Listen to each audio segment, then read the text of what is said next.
Hi viewers, welcome to our channel. ప్రస్తుతం మనతో పాటు సీనియర్ జర్నలిస్ట్ దాము బాలా సార్ వారితో మాట్లాడాం. నమస్కారం సార్. నమస్తే. సబ్గూడలో చైల్డ్ ప్రాస్టిట్యూషన్ చేస్తున్న కొంతమందిని పోలీసులు పట్టుకోవడం జరిగింది సార్. అసలు ఏం జరిగింది, దాని వివరాలు ఏంటి, మరి దేశవ్యాప్తంగా ఈ చైల్డ్ ప్రాస్టిట్యూషన్ ఏ స్థాయిలో ఉందంటారు సార్? యూసఫ్గూడలో ఈరోజు ఒక అసాధారణమైన సంఘటన జరిగింది. అదేంటంటే ఒక దగ్గర ప్రాస్టిట్యూషన్ జరుగుతుందని పోలీసులు రైడ్ చేసినప్పుడు అక్కడ ఒక మైనర్ బాలిక, ఒక 14 ఇయర్స్ కూడా లేదు, ఆ బాలిక ప్రాస్టిట్యూషన్లో పాల్గొంటున్నట్టుగా పోలీసులకి అర్థమైంది. దాంతో వాళ్ళు పట్టుకున్నారు. ఆ బాలికను విచారిస్తే చిన్నప్పుడే తీసుకొచ్చి ఒక ఆవిడ పెంచిందని, కొద్దిగా పెద్ద అయినప్పటి నుంచి ఆ అమ్మాయిని బలవంతంగా ఈ ట్రేడ్లోకి దించిందని, తనకి ఇష్టం లేకపోతే నేను వెళ్ళను అంటే అమ్మాయిని కొట్టడం, తాళ్లతో కట్టేయడం, జుట్టు కోసేయడం, ఇలాగా టార్చర్ పెట్టి ఉందని ఆ పాప ఏడుస్తూ చెప్పింది. సో పోలీసులు ఆ పాపని ఒక రెస్క్యూ హోమ్లో పెట్టారు ఇప్పుడు. సో ఆమె ఆ నిర్వాహకురాల్ని అరెస్ట్ చేశారు.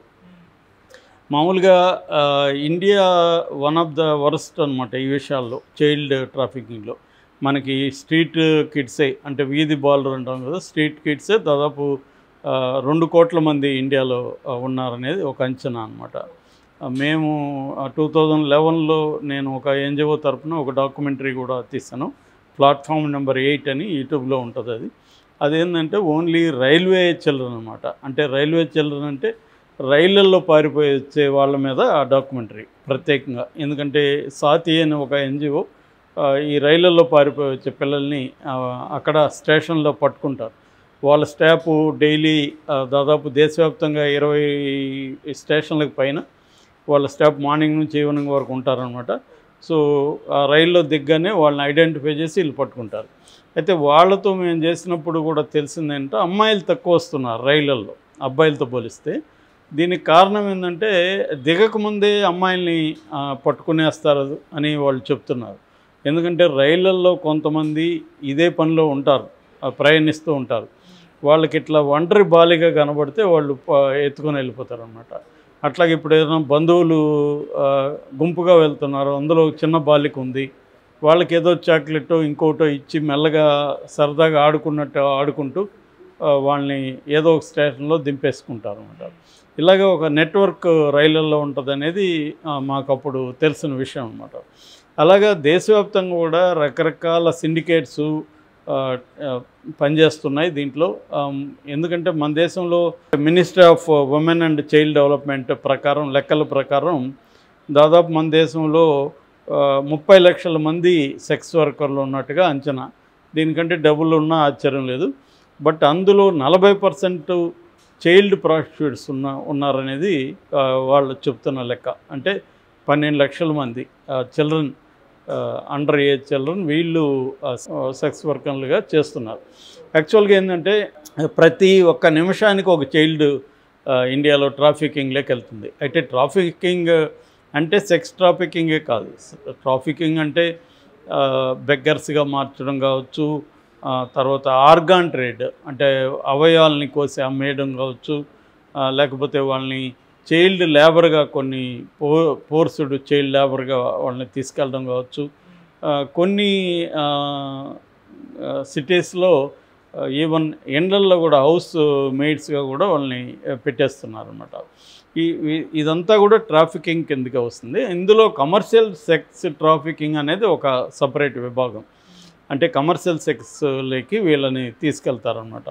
సో ఇదేంటంటే ఇదొక సెక్స్ చైల్డ్ ప్రాస్టిట్యూట్ టూరిజం అనేది కూడా డెవలప్ అయింది. టూరిజం అంటే దీనికోసమే వేరే కంట్రీస్ నుంచి ఇండియాకి వస్తున్నారు. అయితే మన దేశంలో జరిగే ఈ సెక్స్ టూరిజంలో ఓన్లీ ఈ కిడ్స్ని మన దేశంలోనే ఇది చేయడం కాకుండా నేపాల్కి, బంగ్లాదేశ్కి కూడా ఎక్స్పోర్ట్ కూడా చేస్తున్నారు ఇక్కడ నుంచి. ఒక్క బాంబేలోనే సంవత్సరానికి 3,000 మంది పిల్లలు, ఆడపిల్లలు, చిన్నపిల్లలు సెక్స్లోకి తీసుకెళ్తున్నారు అనేది ఒక అంచనా. ఇది అక్యురేట్గా ఎవరు కూడా లెక్క వేయలేని ఒక స్థితి ఉంది. ఎందుకంటే మిస్సింగ్ అనే పేరుతో కంప్లైంట్లు ఇస్తారు. అక్కడి నుంచి ఆ మిస్ అయిన బాలికల్ని ఎక్కడెక్కడికి తీసుకుపోతున్నారు అనేది మనకి సరైన లెక్కలైతే ఎన్సీఆర్బీ దగ్గర కూడా లేవు.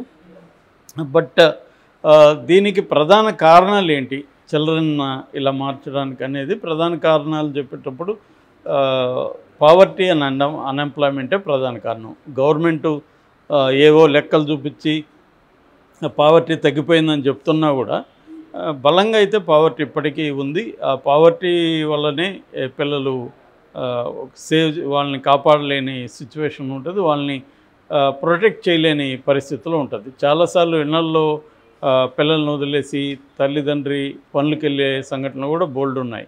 సో అలాంటప్పుడు కూడా వాళ్ళ వల్నరబుల్ సిచ్యువేషన్ ఉంటుంది. మేము ఆ డాక్యుమెంటరీ తీసినప్పుడు కూడా ప్రధాన కారణం ఈ పిల్లలు మగపిల్లలైనా సరే పారిపోయి రావడానికి ప్రధాన కారణం ఏంటంటే బ్రోకన్ ఫ్యామిలీస్. అంటే ఫ్యామిలీసే వాళ్ళ మధ్య భార్యాభర్తల మధ్య ఐక్యత లేకపోవడం, ఫ్యామిలీస్ డిస్టర్బ్డ్గా ఉండడం, భార్యను భర్త వదిలేయడం, భర్త భార్యను వదిలేయడం, ఇలాగా రకరకాల కారణాల వల్ల ఆ పిల్లలకి ఇల్లు అనేది ఒక ప్రొటెక్టివ్ షెల్టర్ లాగా అనిపించదు అనమాట. సో దానివల్ల వాళ్ళు పారిపోయిస్తారు. అట్లాగే రెండో కారణం ఎడ్యుకేషన్లోకి వీళ్ళందరినీ ఇంటిగ్రేట్ చేయలేకపోవడం. మన ఎడ్యుకేషన్లోకి చేయడం వల్ల కూడా ఇదంతా తగ్గుతుందన్నమాట. అట్లాగే సోషల్ ఇంజస్టిస్, చాలా కులాలు లేకపోతే ట్రైబ్స్ వీటి సొసైటీ వాళ్ళని దూరం పెడుతుంది, అంటరానులుగా చూడడం ఇప్పటికి కూడా జరుగుతుంది. ఇటువంటి సోషల్ ఇంజస్టిస్కి గురైన వాళ్ళ పిల్లలు కూడా ఎక్కువగా తప్పిపోతున్నారు. అట్లాగే లా ఎన్ఫోర్స్మెంటు మనకి ఎట్లా ఉంటుందంటే క్రిమినల్ జస్టిస్ సిస్టమ్ కానీ లా ఎన్ఫోర్స్మెంట్ కానీ కొంత డబ్బు పరపతి ఉన్న వాళ్ళ వైపు పనిచేసినట్టుగా పేద పిల్లల వైపు పనిచేయదు. సో వాళ్ళు మిస్ అయితే ఎవరు పట్టించుకోరు. అదే ఒక రిచ్ కిడ్ మిస్ అయితే పట్టించుకుంటారు. దీని మీద లాంగ్ బ్యాకే కథలు వచ్చాయి. అంటే ఒక పోలీస్ ఆఫీసర్ కుక్క తప్పిపోతే ఆ కుక్కని మొత్తం ఎదుగుతారు డిపార్ట్మెంట్ అంతా. అదే పిల్లలు తప్పిపోతే పేద పిల్లలు వాళ్ళని ఎవరు పట్టించుకోరు. సో ఈ కైండ్ ఆఫ్ సిచ్యువేషన్స్ ఉన్నాయన్నమాట. అట్లాగే ఈ బెగ్గింగ్లోకి కూడా బాగా విపరీతంగా పిల్లల్ని మనం కూడా చూస్తుంటాం. చిన్నపిల్లలు బెగ్గింగ్ చేసుకోవడం, దాని వెనక ఒక మాఫియా ఉంటుందని అందరికీ తెలుసు. అందుకనే ఇప్పుడు మోడీ ప్రభుత్వం బెగ్గింగ్ని స్టెప్ బై స్టెప్ కంప్లీట్గా లేకుండా బెగ్గింగ్ ఫ్రీ సిటీస్గా చేయాలని ఒక ప్లాన్ వేసుకుంది. బెగ్గింగ్ చేసే వాళ్ళందరినీ హోమ్స్కి తీసుకెళ్ళడం, అక్కడ హోమ్స్లో పెట్టడం, ఇది కొంతవరకు చేయగలిగితే కొంత ట్రాఫికింగ్ కూడా తగ్గుతుంది. అట్లాగే సెక్స్ ట్రాఫికింగ్ మీద తగ్గించడానికి కూడా అవేర్నెస్ పెంచడం ఒకటి. అట్లాగే రకరకాల ఎన్జిఓస్ని ఇంటగ్రేట్ చేయడం. కొంత ఎన్జిఓస్, పోలీస్ డిపార్ట్మెంట్సు, ఉమెన్ వెల్ఫేరు ఇవి కలిసి వర్క్ చేస్తున్నాయి, కానీ అది సరిపోవట్లేదు అనమాట. సో రెండవది రిహాబిలిటేషన్ వీళ్ళకి సరిగ్గా లేదు. తీసుకొచ్చిన వాళ్ళు మళ్ళీ కూడా వెళ్ళిపోతున్నారు. ఇప్పుడు నేను పనిచేసిన సాతి సంస్థ వాళ్ళకి రిటైనింగ్ రేటు దాదాపు 80% ఉంది. అంటే ఈ పిల్లల్ని మళ్ళీ వాళ్ళ ఇళ్ళకి చేర్చినప్పుడు ఒక 2-3 ఇయర్స్ దాన్ని కూడా మానిటర్ చేస్తారు వెళ్ళినాక కూడా. అంటే వాళ్ళకి కౌన్సిలింగ్లు ఇస్తారు, అక్కడ లోకల్ పోలీస్ అండ్ ఎన్జిఓస్తో పనిచేస్తారు. సో ఇలాగా ఒక ఇంటిగ్రేటెడ్ అప్రోచ్ అవసరం. బట్ వరల్డ్ లెవెల్లో యూనిసెఫ్ కానీ తర్వాత end child prostitute in Asian tourism అనే ఒక సంస్థ ఉందన్నమాట, ఈసీప్యాట్ అంటారు. ఇటువంటి సంస్థలు కొంత పనిచేస్తున్నాయి, ఇండియాలో అనేక ఎన్జిఓస్ పనిచేస్తున్నాయి. ఏదేమైనా ఇదేంటంటే చైల్డ్ ప్రాస్టిట్యూషన్లోకి దించడమే కాకుండా చైల్డ్ పోర్ను కూడా పెద్ద ఎత్తున చేస్తున్నారు. అందుకనే చైల్డ్ పోర్ని ఇండియా గవర్నమెంట్ బ్యాన్ చేసింది. ఎక్కడైనా చైల్డ్ పోర్ని ఎవరన్నా చూడడం కూడా నేరం. నిన్న కూడా ఒక హైదరాబాద్లో కుర్రవాడిని చైల్డ్ పోర్ను చూస్తున్నాడు, వేరే వాళ్ళకి పంపిస్తున్నారని చెప్పి అతను అరెస్ట్ చేశారు. మామూలుగా పోర్ను చూడడం ఒక ఇండివిజువల్ చూడడం నేరం కాకపోవచ్చు, కానీ చైల్డ్ పోర్ను చూడడం ఖచ్చితంగా నేరం. అట్లాగే దాన్ని ఇతరులకు పంచడం కూడా నేరం అనమాట. సో ఈ చైల్డ్ పోర్న్ ఇండస్ట్రీ కూడా ఇండియాలో ఉందన్నమాట సీక్రెట్గా. సో ఇవాళ టెక్నాలజీ పెరిగే కొద్దీ ఇది మోర్ సొఫిస్టికేటెడ్ పద్ధతిలో చిల్డ్రన్ని ట్రాన్స్పోర్ట్ చేయడం, ఒక దగ్గర నుంచి ఇంకొక దగ్గరికి తీసుకెళ్ళడం ఇవి జరుగుతుంది. అట్లాగే అనాథ శరణాలయాల్లో పిల్లలు కొంతమంది ఉంటారు, వాళ్ళని అడాప్ట్ చేసుకున్నట్టుగా ఒక కపుల్లాగా వెళ్ళడం, వాళ్ళని లీగల్గా అడాప్ట్ చేసుకొని రావడం, వాళ్ళని దీంట్లోకి దించడం, ఇలాంటిది కూడా జరుగుతుంది. అందుకనే అనాథ శరణాలయంలో నుంచి పిల్లల్ని ఎవరైనా తీసుకొస్తే దాని తర్వాత కూడా వాళ్ళని కొన్ని ఏళ్ళ పాటు మానిటర్ చేయాల్సిన అవసరం కూడా ఉందన్నమాట. సో ఏదేమైనా ఇది వెరీ కాంప్లెక్స్ ప్రాబ్లం. హైదరాబాద్లో మన పక్కనే ఇలా జరగడం అయితే గవర్నమెంట్ విషయం. మరి పోలీసులు ఈ కేసుని ఎలా ముందుకు తీసుకెళ్తారనేది చూడాలి. Okay sir, thank you so much.